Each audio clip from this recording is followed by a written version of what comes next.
Hola, buenas noches a todos. Hoy es lunes 9 de noviembre. Mi nombre es Marta Cadavid y estamos en las cápsulas semanales de Fraude al Desnudo para hablar de actividades antiéticas y otras cositas, sin miedo y sin tapujos. Muchas gracias por conectarse y seguir aquí con nosotros. Eh, por favor, me informan si me están escuchando, me dan una manito hacia arriba o me informan si me pueden ver. Bueno, para hoy quiero continuar con hablando acerca de, digamos, de los delitos económicos y de los delitos precedentes o los delitos fuentes de lavado de dinero.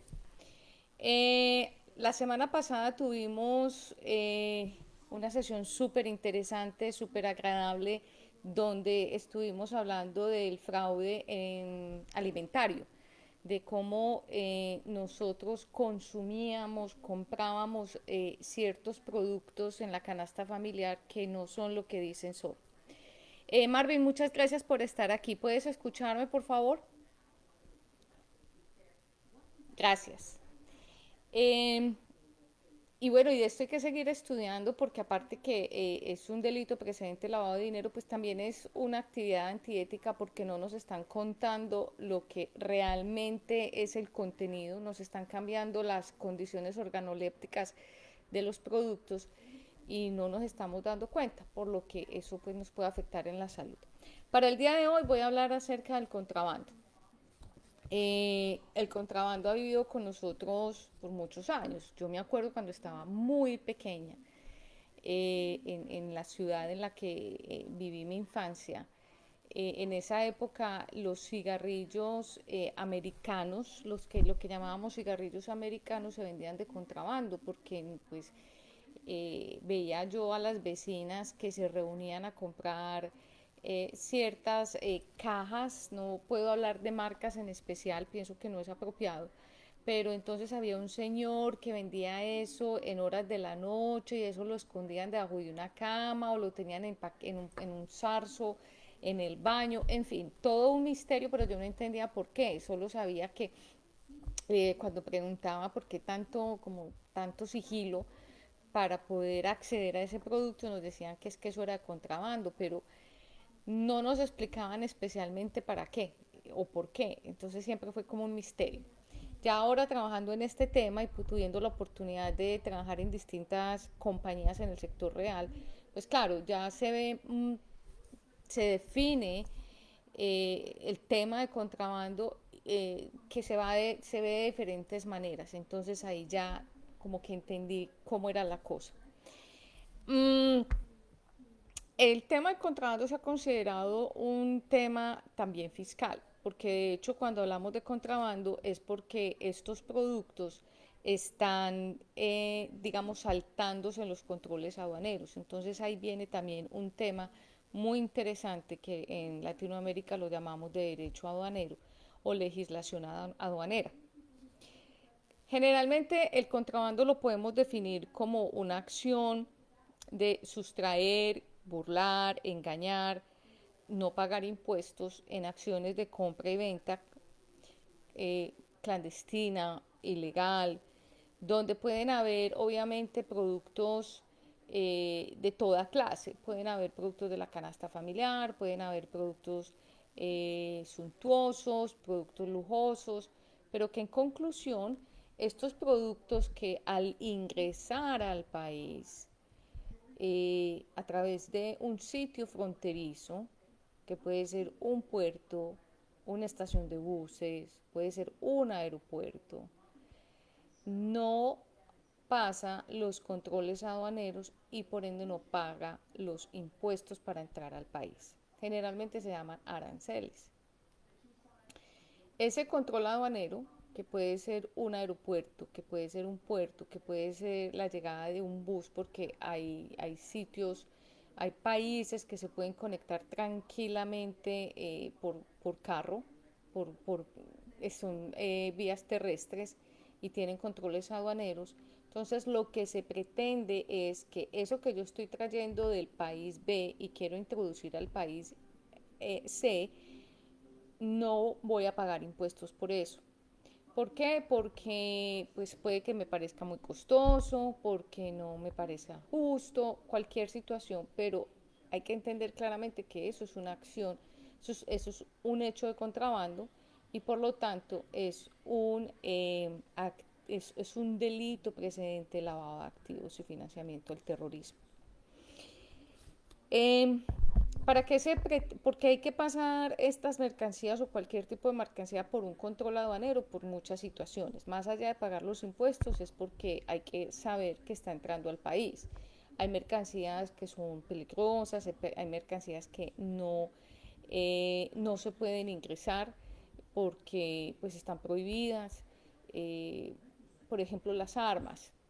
El mercado de armas se considera en muchos países ilícito, ilegal, porque en muchos países las armas están controladas por el Estado y es el único proveedor. Entonces, intentar traer del país B al C un carro con 5 rifles, pues eso es contrabando, pero también tiene una connotación mucho más allá porque son armas. O sea, no es lo mismo el contrabando de cajas de cigarrillo a contrabando a tratar de pasar una caja con cierta cantidad de rifles.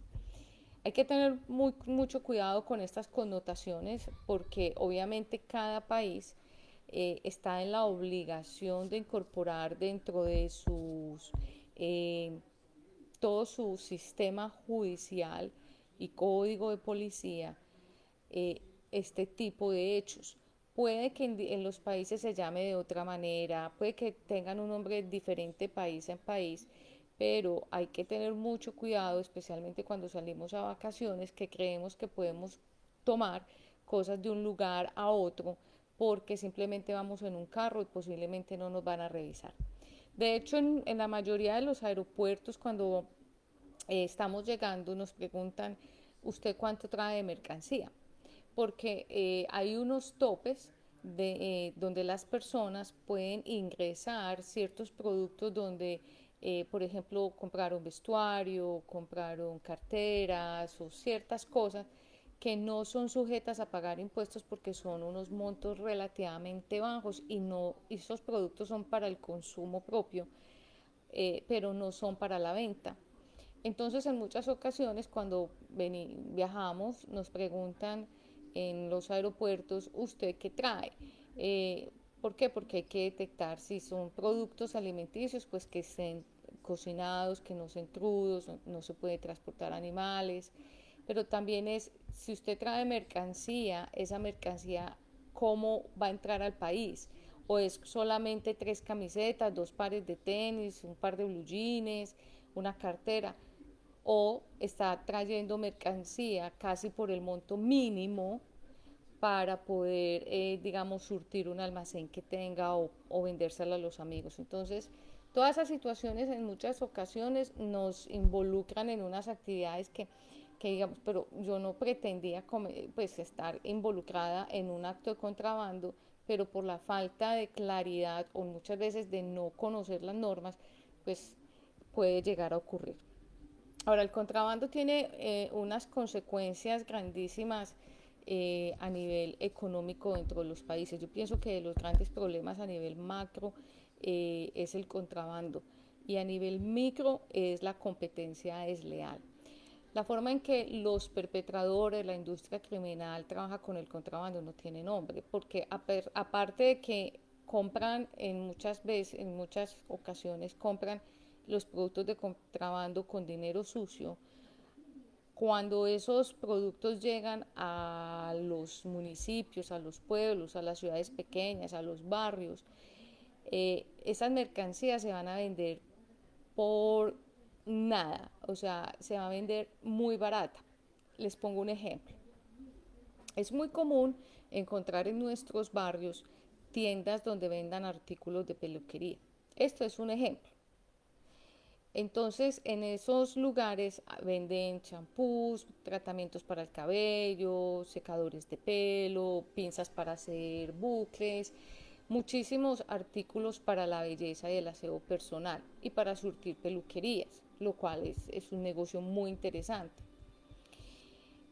Vamos a suponer que hay dos almacenes ubicados casi que en la misma calle, porque en muchos barrios, en muchas ciudades, digamos que se reúnen, la misma industria se reúne en el mismo sector.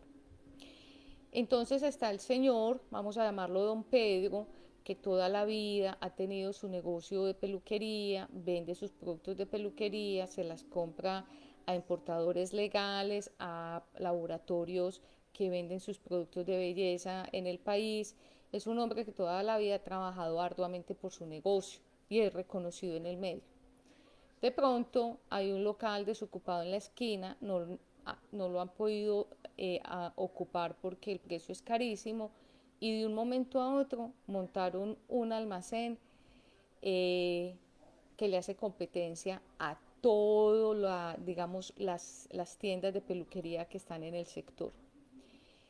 Como todos trabajan casi con el mismo costo y el mismo porcentaje de utilidad, empiezan a preguntarse todo, digamos que las personas que han tenido sus negocios tradicionalmente, porque esa persona que está ubicada en la esquina, que está pagando un arrendamiento que está por las nubes, tiene ese tipo de negocio. Y cuando van a comparar los precios, resulta que don Pedro, que vende un tinte para el cabello, lo vende en $5, este personaje está vendiendo supuestamente el mismo en $2. Entonces, el problema del contrabando va más allá también es de que el Estado no recibe los impuestos, pero este tipo de negocios que son creados para lavar dinero con la competencia desleal acaban con un sector económico en un barrio, en un municipio, en un pueblo, en una región. ¿Dónde se ve mucho este tipo de negocios? De pronto ustedes ya están aquí como recopilando cosas. Y digamos que es una lucha del día a día de los empresarios y sobre todo los más pequeños, porque aquí los que están fuertes, grandes, llevan una trayectoria enorme, pues eso no les va a afectar tanto porque incluso pueden hacer mucho lobby con los partidos políticos para que se aprueben ciertas normas o regulaciones para castigar el contrabando mucho más fuerte. Pero esto es un tema que de verdad porrea y lastima a los pequeños empresarios, a las pymes. Entonces, negocios como el que le contaba de los artículos de peluquería, juguetería, eh, los negocios de en ciertas oportunidades ventas de repuestos, esos negocios que son al de tal que incluso a veces son muy difíciles como detectar porque son mucha miscelánea, son muchos productos, tienen inventarios que son muy anchos en referencias y muy profundos en referencias también. Entonces, son negocios que tienen mucha diversidad.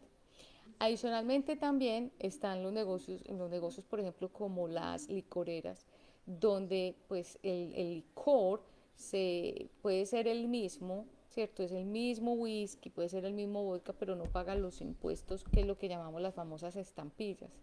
Como no se pagan, pues entran muchísimo más económico. Entonces, en este caso, ese tipo de productos, pues puede que lo vendan en las licoreras, pero también lo usan muchísimo en, eh, en clubes, en discotecas, en bares, y es allí donde entonces se da ese gusto como, hey, estoy vendiendo el cóctel a los mismos $10, $12, pero estoy usando un producto que no estoy pagando estampillas, pero es el mismo producto.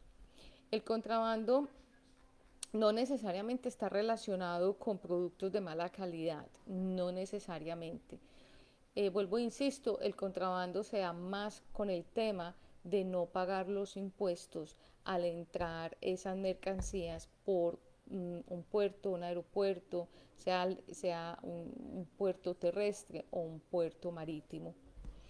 Eh, Se utilizan mucho también sitios para entrar esas mercancías, sitios no autorizados, rutas ilegales, irse y darle la vuelta a toda la montaña, tratar de hacer todo lo posible para que esas mercancías puedan entrar fácilmente al país. Igualmente, este tema también está relacionado con la corrupción, porque cuando la industria criminal necesita lavar dinero, necesita hacer muchísimas cosas. Entonces, por eso existen los delitos precedentes o los delitos fuentes, porque cuando ellos necesitan entrar mercancía que compraron en un lado para poderla lavar, o sea, es decir, a mí me pagan con dinero sucio, yo compro mercancía, yo la puedo entrar por un puerto, ahí hay también corrupción y puede haber también fraude. Por eso los delitos económicos siempre van a llevar al lavado de dinero o al blanqueo de capitales. Entonces, la corrupción también se puede dar, es que al momento de yo pasar por aduanas, para yo liberarme de esos impuestos o aranceles, pues yo le pago a las personas que trabajan ahí para que me dejen pasar la mercancía sin mucho problema. Pero adicionalmente del contrabando, perdóneme, quiero saber quiénes están conectados. Muchas gracias Marvin, Gonzalo, gracias por estar acá. Walter, gracias. Cristian nos saluda desde Bolivia. Y aquí tenemos, bueno, muchas gracias por estar acá. Pero adicionalmente hay un tema también muy interesante que es el contrabando técnico. Los invito a que lean del tema porque es muchísimo más apasionante. El contrabando técnico está basado en fingir, adulterar, cambiar los datos de la mercancía. Entonces, por ejemplo, vamos a decir el vodka. Tenemos una botella de 500 mililitros, pues decimos que es vodka de 200 mililitros. Entonces, puede que ahí vamos a pagar aranceles, vamos a pagar impuestos, pero son mucho menores. O vamos a decir que las carteras son de cuero y pagan un impuesto del 20%, un ejemplo, pero si son de material sintético pagan un impuesto solamente del 10%. Entonces, pues decimos que son de material sintético. Entonces cambiamos dentro de toda esta documentación, dentro del BL, el certificado de origen, la factura, todos estos documentos que están relacionados con comercio internacional, pues cambiamos esa condición de cuero por sintético. Hoy en día le dicen vegano y resulta que pues, ya no pagó el 20, pagó el 10. Y así ese contrabando técnico es también, ese es como el tema de la ilusión y la evasión. Pues estoy eluyendo, pues significa que estoy pagando, pero no estoy pagando completo. Entonces es muy parecido, pero también está en la mayoría de nuestros países latinoamericanos y en muchos países a nivel global, está también catalogado como un delito. Es decir, el hecho de que usted pague poquito no implica que usted está cumpliendo con la norma, porque de hecho para eso está el derecho aduanero, para eso está la legislación aduanera, para que para que paguemos los impuestos que son, sobre todo para este tipo de mercancías que estamos trayendo de otros países. Ahora hay que tener claro que hay zonas en Latinoamérica, en América, donde el comercio tiene unos aranceles muy bajitos o no hay aranceles, no hay que pagar impuestos. Entonces también pregunten antes de hacer las cosas porque posiblemente no tienen necesidad de evadir o de eludir o de hacer contrabando técnico porque posiblemente pues ni siquiera tengan que pagar esos impuestos. Gracias Clara por estar aquí y gracias Edgar por estar con nosotros. Eh, ¿Qué pasa cuando estamos haciendo mal las cosas? Pues nos vemos, es dependiendo también como el valor de la mercancía, dependiendo qué tipo de mercancía, porque vuelvo, insisto, no es lo mismo el contrabando de cigarrillos al contrabando de las armas. Eh, Puede que sabiendo que las armas son de control del Estado, pues uno diría son ilícitas, sí y no, pero de todas maneras pasarlas pues no hacer las cosas correctas va a llevar a que la persona pues incluso vaya a la cárcel. Entonces, lo digo porque yo vivo en Chicago y aquí son 50 estados. En la mayoría de los estados las personas pueden comprar armas y de hecho las armas las venden en los mismos sitios donde venden comida.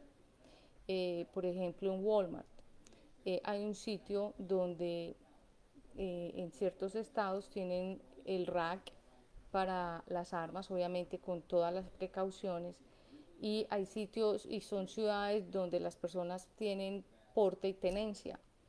Entonces es muy fácil uno ir a un restaurante y ver la persona tranquilamente armada y está en un lugar público y es un civil.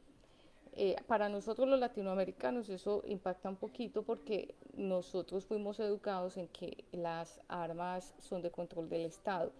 Pero si, por ejemplo, esa persona intenta pasar armas a un estado donde no existen esas condiciones, ahí ya se está cometiendo un delito federal y ya se está hablando de contrabando. Entonces, mire que aún siendo el mismo país tiene una connotación distinta porque los estados tienen unas regulaciones diferentes.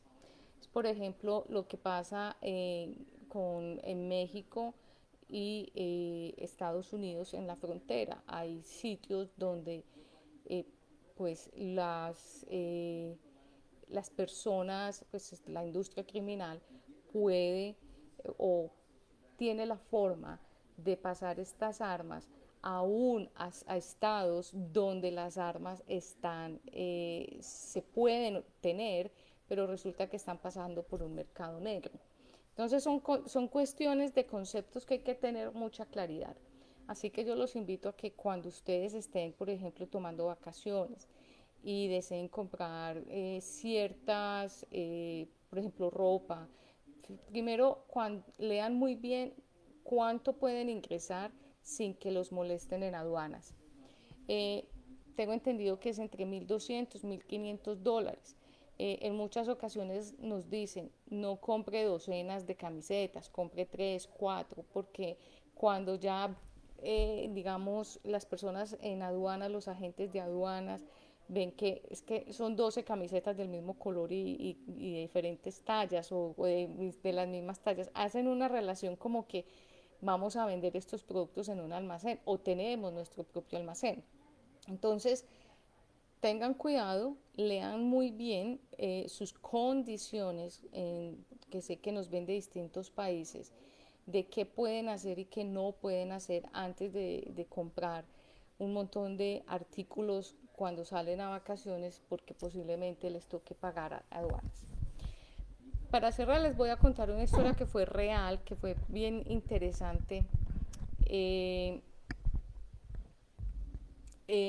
eh, una familia colombiana hizo una recolecta de juguetes, de ropa, la mayoría de cosas usadas. Eh, no me acuerdo exactamente qué catástrofe hubo en Colombia, creo que fue en Mocoa para ese entonces. Pero esta familia a sus amigos acá en Estados Unidos les pidió el favor de que si tenían ropa, así fuera usada, juguetes, cosas para llevar a sus eh, paisanos en esta ciudad donde había una tragedia horrible. No me acuerdo si fue Mocoa o fue una inundación, pero en todo caso ellos querían ayudar. Ellos recogieron, vamos a hablar de 4 o 5 maletas, ellos estaban dispuestos a pagar ese sobrecargo, era una pareja de pagar ese sobrecargo, pero lo importante era llegar con esa mercancía al lugar de destino, con esa mercancía no, con esa donación al lugar de destino. Eh, Aterrizan en la ciudad colombiana, los van a pasar por aduanas y obviamente pues la primera pregunta que hace el regulador es ¿usted qué tiene para declarar? Las personas con todo su sentido de transparencia dicen no, nada, esto solamente es todas estas maletas son parte de una donación que traemos para cierta catástrofe. Entonces ahí se prenden las alarmas, pasan a estas 2 personas a una habitación, les chequean todo y les dicen esto es para una donación, quién lo donó, por qué lo donaron, entonces la pareja cuenta la historia, dicen estos son nuestros amigos, viven en este pueblo está inundado, entonces queremos ayudarles, nosotros somos de ese pueblo. Entonces el regulador hace, digamos que una valoración de la donación y deciden que eso va más allá de los topes de, de lo que es permitido pasar. Entonces, no me acuerdo si el tope era de $1.500, 1.200, vamos a suponer que era de 2.500, $3.000. No, era de $1.800, ya me acordé. En todo caso, le dicen, la valoración de todo esto vale $1.800, usted tiene que pagar impuestos por esto. Dice la pareja, pero venga, es que esto no, primero esto es usado y esto es una donación, vamos a llevarla a este pueblo que tienen problemas. No. Ellos ya publican la historia con mucho dolor, preguntan quién les puede hacer el regulador retiene las 5 valijas, las 5 maletas, o sea, son unos talegos, unas bolsas grandes, las retienen, les dicen tienen que buscarse quien les nacionalice ese producto. Esa mercancía, ellos decían, no son mercancías, son donaciones, bueno, lo que sea, lo tienen que nacionalizar, tienen que pagar una CIA, hacer todo el proceso de inspección, pagarlos, mejor dicho, hacer todo ese proceso para ese producto de esa donación de productos usados, valía como $3.000. El caso salió a flote y no hay nada que hacer. No hay nada que hacer simplemente porque el hecho de que se pueda donar no implica que es que todo eso va a pasar por aduanas tan fácilmente. Hay que tener un proceso. Entonces hay que preguntar primero antes de perder el tiempo y obviamente sentir la frustración, porque obviamente el regulador está haciendo su tarea y este tipo de cosas pasa porque no preguntamos antes de hacer las cosas.